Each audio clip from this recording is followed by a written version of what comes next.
How's it going, guys? It's Butch. So welcome back to For Odin, the new EU4 campaign I'm doing on my channel, where we will be taking over all of the Scandinavia and the British Isles.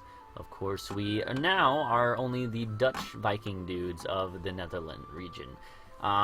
It's interesting. So, like, this is just an off-topic discourse while we're waiting around for relations to improve and claims to finish. So, it's interesting that, like, we don't think about this really. We think of when we think of the age of the Vikings, right? We think of, you know, there were all the Norse people up in Scandinavia from about here up. Everyone was Norse, and then they got converted to Catholicism, and we think about that, but we don't think about the fact that prior to that, the Norse and the pagan of Slavic areas, they expanded all the way into like here. They were very, very largely spread, and like back to the times of the Romans, they were all the way up to about here, where the border was between, I guess it would be closer like right here. It's like line, I think it goes right about through here, and the Danube. But anyway, so like they used to be right around there is where the line would be, and everything above that was Norse. And in fact, I know that one of like the big Norse areas was the Netherlands, because it was like swampy and there's perfect places to land boats and stuff, and it's very sea based, you know. And there were a lot of like early Vikings there. They weren't really called Vikings, and they were just Norse, not Norse even. They followed Germanic religion. They were just Germanic people that lived there, and then they were all converted to Christianity, of course, eventually. But yeah, lots of them lived in this area. And in fact, I know like one of the holy sites of the Norse religion in CK2 is Zealand, a little island chain there, because I guess that was like a holy site of their religion, or that was one of the places where like a lot of their stuff was centered around. I'm not sure exactly. I'll have to do more research, but I do know that that's where that's where a lot of Norse stuff goes back to. Why don't we fabricate on Normandy, just in case we can maybe get that. But yeah, and then also you have another holy site in CK2 up here somewhere in Germany, because like I said, all this was Norse Germanic too before it was called Norse, and yeah, so it was really interesting that you have all this stuff that became Christian really quickly, and then for a long time was just Christian, and the Norse people never were able to take it back or anything like that. So we only think of it as like, you know, Christian basically. But so it makes sense that we would be right here and be a Viking. We're like the original Vikings, and we're starting from the original birthplace. Maybe, I don't remember. We're starting from one of the holy areas and the founding Norse areas, you could maybe even say, and then we're going to go and conquer everything that used to be Norse and convert it back. And it makes sense when you think about the geography. You know, obviously Scandinavia has a lot of coast, so it makes sense that they would raid over in here and in here, because it's in the kind of the same area. And it makes sense that people here would raid across the North Sea into England. Even like Frankian people, Francian or whatever, Frankish raiders would raid across here. But especially, you know, it makes sense based on your geographic location. You're right here in this area. Wouldn't you raid up in Scandinavia and raid into England? So, you know, it's like a triangle almost. I know it's not that simple, but that's the way I like to think of it. We can get new tech. We'll get this because it is 5% cheaper now. We're a little ahead on time now. Nice. I love that noise.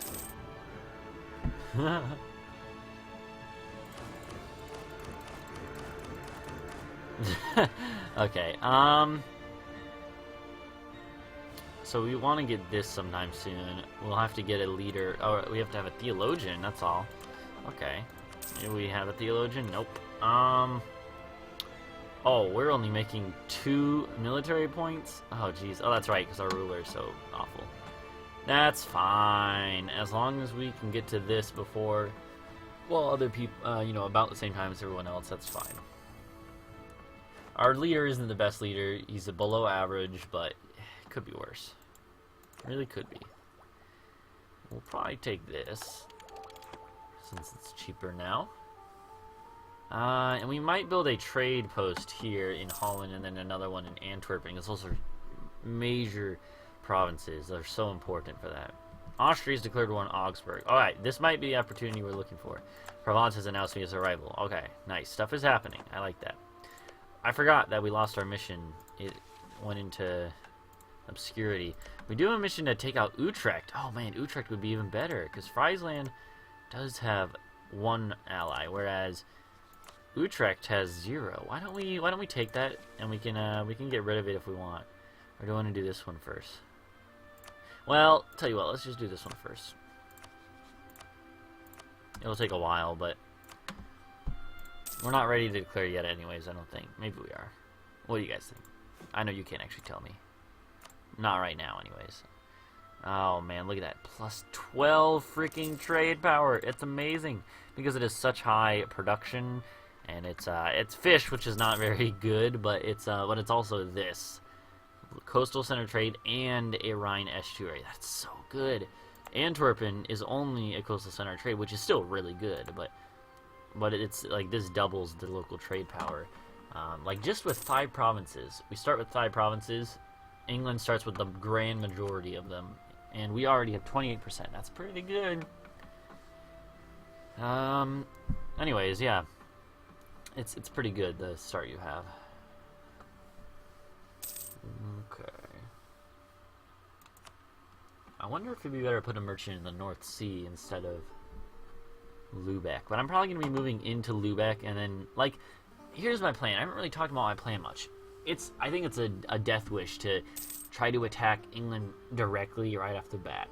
What we're going to have to do is we're going to have to expand along the coast and hopefully get to Scandinavia first and take out, like, Holstein, take Schleswig from Holstein, and take some of these northern provinces and get a good base of trade and economy in the northwestern Germanic corner, which is fairly easy to do if you can get going, because there's so much development in here and so much good trade power. You can get really rich once we have a good economic base. We can hire a lot of mercs and stuff, and we have solidified some relations. Then we'll just kind of move our way into Scandinavia, and England will probably come last. We're not going to move into Burgundy much because we don't want France to hate us right away. But yeah, so kind of solidify the Netherlands and move into like the Hanoverian region, I guess. This is like Hanover. Yeah, take out and just kind of move down the coast. Maybe hop from East Frisia to Hamburg or something. Get a couple of trade centers. We're basically going to be like the Viking Netherlands / Hanseatic League. And I find that as far as geographic areas to prosper in, I think the Netherlands, if you can get past the beginning curve, is one of the best, because you can just like have so much. You can build really tall, which is what we're gonna have to do early game at least. Some of the let's just look at the map. Nothing's happening. So like from the map, the easiest areas I think to grow, to just like get a good foothold in as a smaller power. I think the Netherlands in this area, right about here, like from here to here, this area is fairly decent.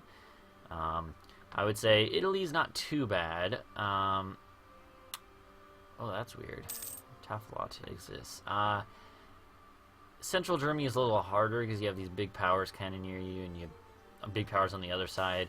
I hate losing prestige.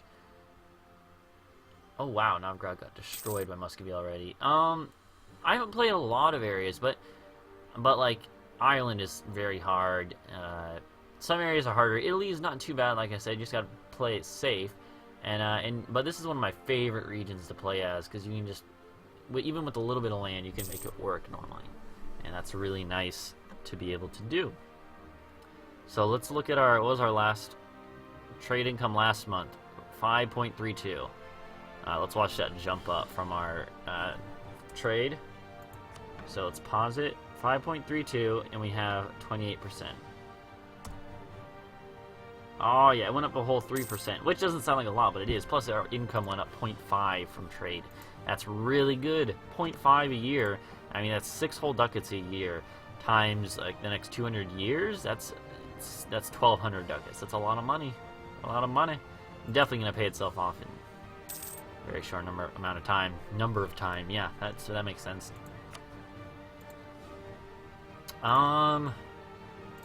I think we risk taking our dude out of there for a little bit.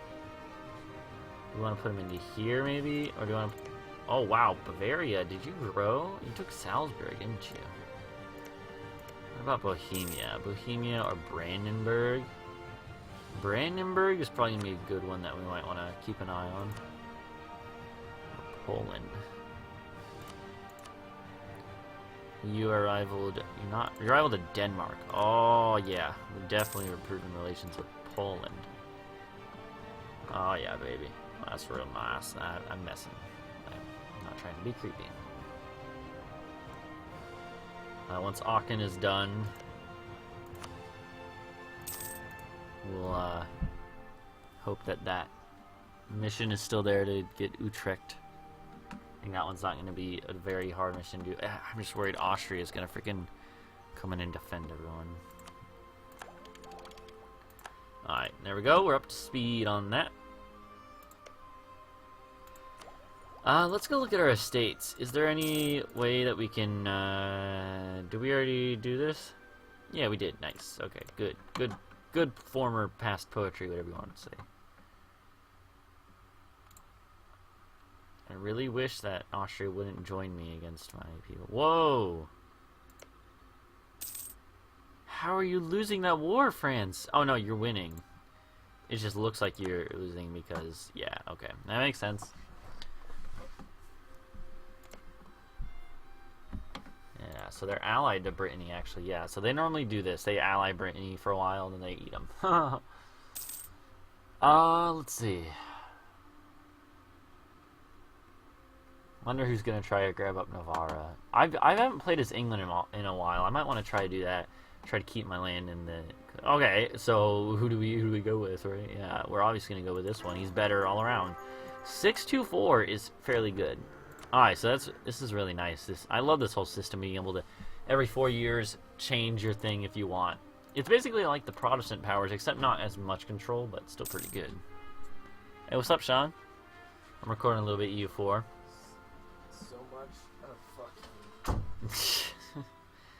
Okay, let's see. Oh, New Year, January. Let's see. Claim on England's gonna be done soon. Burgundy declared war in Provence. Okay, this is what we're looking for. I was not really expecting it to go like this, but now England might declare on Burgundy, or France might declare on Burgundy. This is what we need. We need something to just kind of start the dominoes toppling. So now that Burgundy has declared an offensive war, we might be able to attack them. Maybe. I'm not sure exactly. We'll see once our diplomat gets back from England. Did you get discovered? Yeah, you got discovered. Gosh darn it. It's so nice that they added just simple stuff like that to this patch. Alright, when are you going to be done, buddy? Oh, now. You're done now. Okay. Yes, okay. Oh, well, it's okay. Brittany. I was hoping it was Castile. Castile would join. But France would join our side. France beats Castile any day of the week. But Burgundy, do they beat Burgundy? That's a good question. We might just have to wait till we get favors, but that wouldn't be too long. I just don't like having to wait that long to go to war, especially in the early game. That's when lots of the formative stuff happens. Do we fabricate a claim on Friesland? Let's improve relations with you, actually.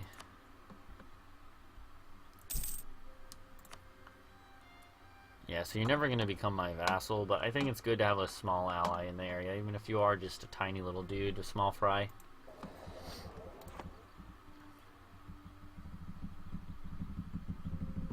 Okay. Oh, yep, there goes France, gobbling up Provence. Provence. Oh, man. I don't know how long that war is going to last. Probably not too long. Yeah, it's going to be over soon, actually, it looks like.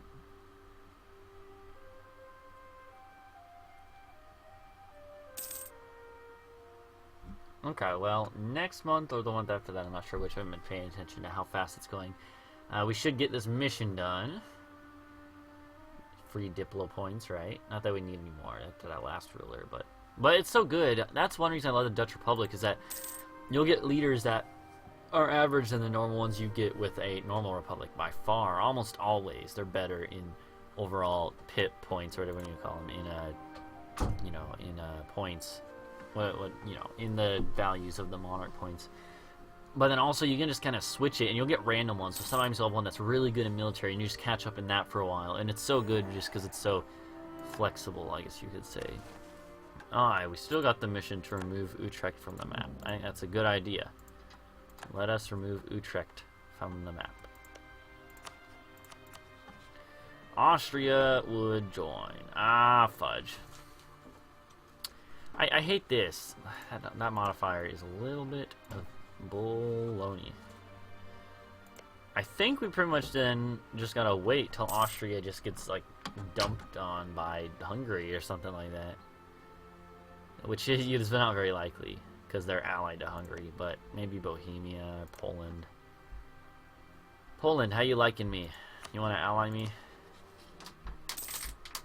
Not now. Huh, gotcha. Liège is our rival? I forgot about that. Do we have any way that we can issue embargo?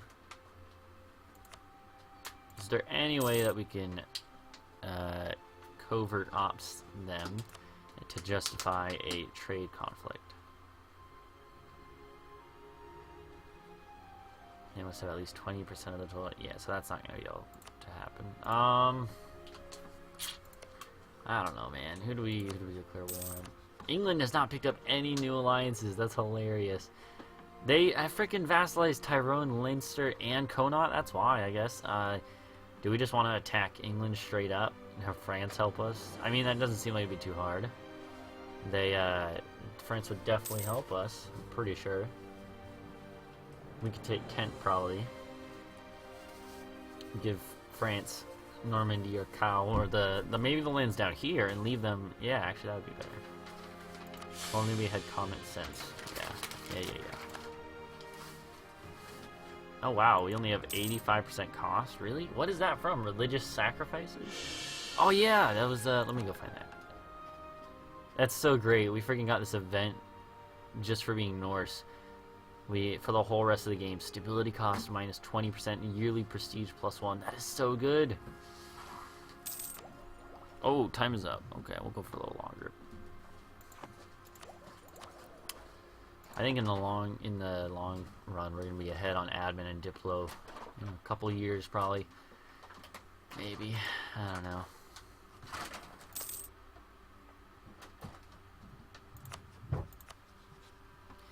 I don't think we declare a war yet. I think we just wait till either France or England declares one of the wars that's going to change things up. One of them is probably going to declare on Burgundy.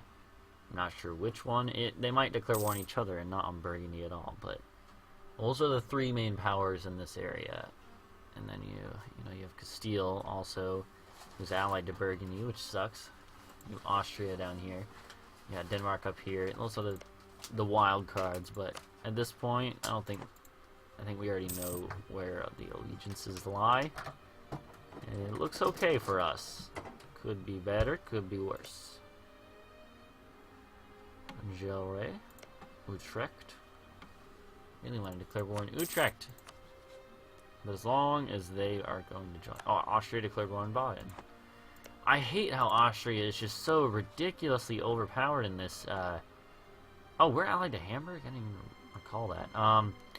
I hate how Austria is just so overpowered in this patch. They will just eat everyone in this whole area. And it's like there's nothing to balance them. You'd think as the Holy Roman Empire, they gotta have like something that would prevent them from doing this. All the electors would get so pissed in real life. This never happened. Austria never did this. They expanded it primarily through smart marriages. But no, Austria just blobs out of control every single time. I will build a temple in our capital. Seems like a good idea.